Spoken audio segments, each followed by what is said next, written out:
আসসালামু আলাইকুম রাকিব ভাই। ভাই আপনাকে তো দেয়া যায় না, আপনার তো এলাকায় থাকেন না মিয়া।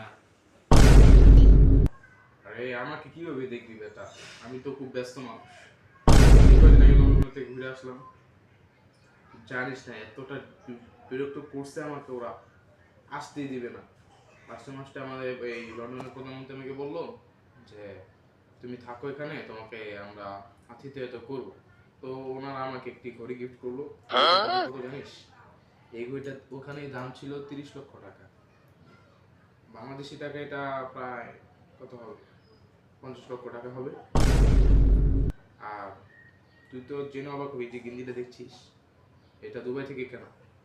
এটা প্রাইস হচ্ছে 15,000, সরি ডলার, 15,000 ডলার, যা তোর মতো তো কেনার সামর্থ্য নেই। তা এই যে চশমাটা দেখছিস, এই চশমাটা হচ্ছে পাকিস্তান থেকে কেনা।